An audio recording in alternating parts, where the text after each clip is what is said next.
Standing in a crowded town square in 14th century Europe, watching a roaring crowd as a man in ridiculous clothing performs acrobatic stunts, while another individual next to you is literally laughing so hard they might rupture something. Now, here's the kicker. This entertainment could include watching people get mocked for having disabilities, attending executions as family outings, or participating in games that could easily result in serious injury or death. Welcome to medieval entertainment, where the line between fun and horrifying was not just blurry, it practically didn't exist. Our modern understanding of fun is relatively sanitized. We swipe through social media, binge-watch TV shows, or scroll through memes when we want entertainment. But for people living anywhere from the 5th to the 15th centuries, especially in Europe, amusement was far more visceral, often bizarre, and surprisingly complex. The things people did for entertainment during the Middle Ages reveal profound truths about human nature, social hierarchy, and our endless capacity to find joy in the most unexpected and sometimes deeply troubling places. Medieval entertainment wasn't some monolithic experience. What people considered fun depended heavily on their social class.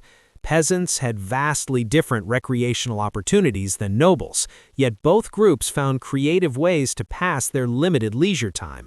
And the methods they employed? Many were absolutely bonkers by today's standards.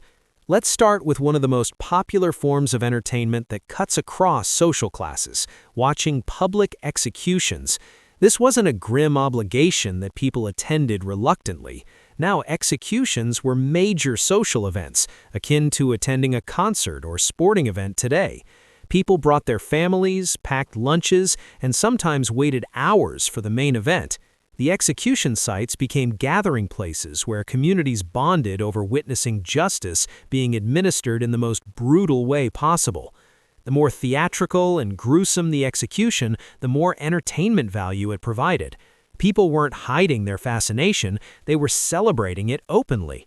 Hangings, beheadings, drawing and quartering, burning at the stake, these weren't somber occasions. They were spectacles, complete with crowds that could number in the thousands.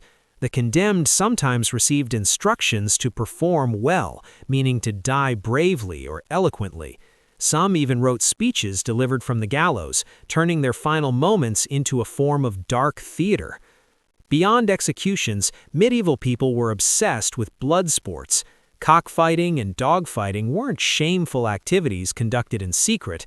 They were legitimate entertainment that even clergy sometimes enjoyed. Roosters were strapped with razors or metal spurs and forced to fight to the death, while crowds wagered fortunes. These fights were so popular that in medieval England, places were literally called cockpits, and some of these entertainment venues became permanent fixtures in towns. Kings and nobles sponsored cockfighting tournaments as prestigious social events. The violence was the point, the blood and gore were the draw. But perhaps even stranger was a medieval form of entertainment called mutton shaming or sheep riding. Picture this. A sheep was greased up, and young men or nobles would attempt to catch and ride it. Sounds harmless? The catch was that if you managed to stay on the animal for any length of time, you won. The sport regularly resulted in injuries as people were thrown to the ground or trampled, yet crowds loved it. It was messy, unpredictable, and often resulted in someone getting hurt, the perfect medieval entertainment formula. Speaking of unpredictable entertainment, medieval people absolutely loved fencing competitions and mock battles. These weren't the elegant, choreographed fencing matches we imagine. These were brutal, often unsupervised fights with real weapons, where injuries and deaths were common. What made this especially entertaining was that sometimes these fights were designed as judicial combat, a way to settle disputes. Two people would fight to the death, and it was believed that God would ensure the righteous person won. So you're watching not just a violent combat sport, you're watching what people genuinely believed was divine justice playing out in real time. Then there were the jesters and entertainers, and here's where things get particularly bizarre. Medieval jesters weren't just comedians making people laugh with jokes. Many were people with disabilities or physical deformities who were treated as sources of amusement. The entertainment derived from their difference, not from any talent. Additionally, jesters performed increasingly dangerous stunts. There are documented cases of jesters somersaulting off buildings, sometimes with pillows, sometimes without. Contortionists achieving genuinely disturbing body positions, and performers doing things that would make a modern acrobat cringe. The risk of serious injury was part of the appeal. Medieval theater itself was another fascinating form of entertainment that combined education, religion, and pure spectacle. Mystery plays were elaborate productions that could last for days and involved entire communities. These religious dramas depicted biblical stories and often included shocking levels of violence and gore. Crucifixions were portrayed graphically. Demons were portrayed by performers in terrifying costumes, and sometimes real animal sacrifices occurred on stage. The audience wasn't just watching, they were participating in a community religious experience that was simultaneously entertainment, education, and spiritual practice. For nobility, hunting wasn't just a way to secure food, it was entertainment, sport, and social status. Medieval hunts could involve hundreds of people, extensive preparation, and could last for days. The kill itself, called the cure, was as much about ceremony and entertainment as it was about acquiring meat. Nobles would ride horses into dangerous situations, use weapons that were often unreliable, and face real risks of serious injury or death. The dangerous and elaborate hunt was the more prestigious it was. Sometimes these hunts became so violent and so elaborate that they practically qualified as military operations. Game playing occupied an enormous amount of medieval leisure time, but the games themselves often reflected medieval sensibilities in strange ways. Dice games were ubiquitous, and people wagered everything: their money, their possessions, even their clothing and freedom. Some accounts describe people gambling away their servants. Chess became incredibly popular among nobility, and the game itself reflected the rigid social hierarchy of medieval society, with the king and queen at the center and pawns as expendable masses. Card games, once they were invented, quickly became addictive across all social classes, leading to gambling addictions that were taken seriously by the church and authorities. Medieval people also engaged in tournament competitions, which were essentially elaborate warfare for entertainment. Knights would engage in jousting competitions, where being thrown from a horse at high speeds regularly resulted in serious injuries and deaths.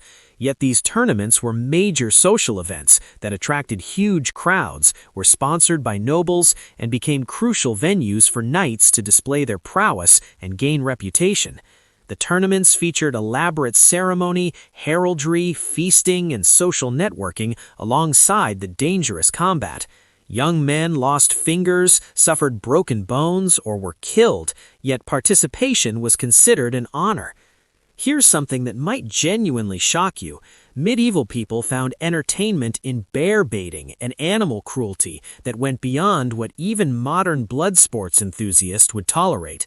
A bear or bull would be tethered or trapped in an arena, and dogs would be set upon it. The animal was often blinded or had other handicaps. Crowds would gather to watch the inevitable gore as the animals fought. This wasn't conducted in secret shame. This was legitimate, celebrated entertainment across Europe. Even royalty attended bear baiting regularly as entertainment. Elizabeth I of England was an avid bear baiting fan, and the practice continued well into the modern era. Carnival season in medieval cities was another fascinating entertainment phenomenon. During certain times of the year, particularly before Lent, normal social rules were temporarily suspended, or at least significantly loosened. People engaged in excessive eating, drinking, and partying. Masks and costumes allowed people to break social norms temporarily. Body plays were performed. There was almost an anything-goes atmosphere during Carnival, which made it simultaneously exhilarating and dangerous. Historians note that carnival violence, sexual assaults, and riots often accompanied these celebrations, yet people eagerly anticipated these periods as breaks from the rigid structure of medieval life. Music and dancing were legitimate forms of entertainment, but medieval attitudes towards them were complex. Dancing was sometimes viewed with suspicion by the church, yet it was incredibly popular. Dancing competitions occurred, sometimes with prizes. Some medieval accounts describe people literally dancing themselves to exhaustion or even to death during particularly intense dancing events. The phenomenon was so pronounced that authorities sometimes attempted to regulate it. What emerges from examining medieval entertainment is a picture of a society where violence was normalized, where the suffering of others provided amusement, and where entertainment often involved genuine danger and real harm. Yet it's crucial to avoid the simplistic conclusion that medieval people were simply more violent or less civilized than we are. Rather, they lived in a world where violence was woven into the fabric of life, whether through warfare, disease, harsh punishment systems, or extreme inequality. Naturally reflected that reality.